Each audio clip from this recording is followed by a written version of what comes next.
Welcome to a quick overview of quoting and paraphrasing. Using properly cited research in your assignments can help strengthen your ideas by showing that other scholars support what you are saying.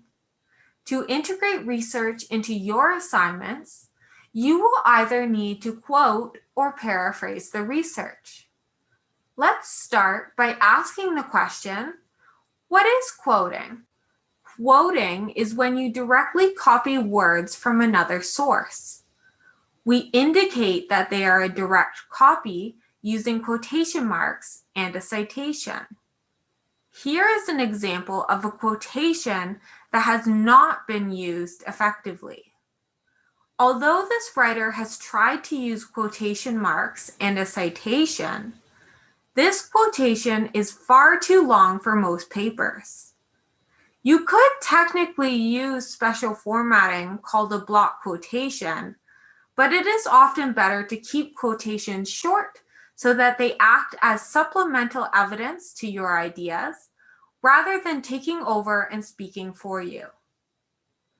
To shorten a quotation, really think to yourself, what is most important in this passage to prove your specific idea?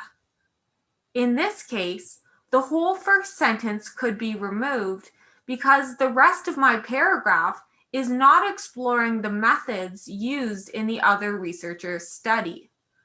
I only want to emphasize the value of therapy dog programming. Here's an example of what quoting this research effectively could look like. Notice that the writer has correctly placed quotation marks around the text and a citation at the end. This writer has also improved the flow of this quotation into their paper using a lead-in. While quoting is one way to integrate research into your paper, you can also paraphrase research. In fact, faculty often prefer when you paraphrase research because it shows a deeper understanding of the research. With that in mind, let's now explore the question, what is paraphrasing? Paraphrasing is when you take an idea from another source and rephrase it using your own words and sentence structure.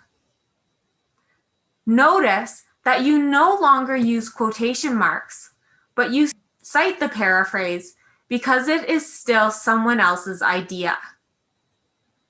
An effective paraphrase will do three things: change most of the words, change the sentence structure, and keep the original meaning.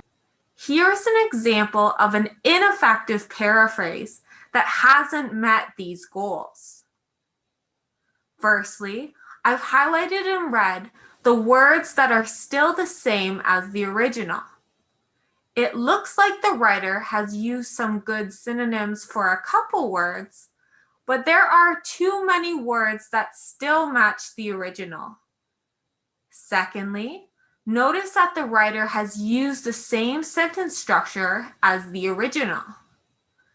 Changing the order of parts within the sentence, such as moving the last half of the sentence to the beginning of your paraphrase, can help you to create a more effective paraphrase. After fixing these two things, this is what your effective paraphrase could look like. Firstly, notice in red that only a few words are the same as the original. Secondly, notice that the writer has changed the overall sentence structure.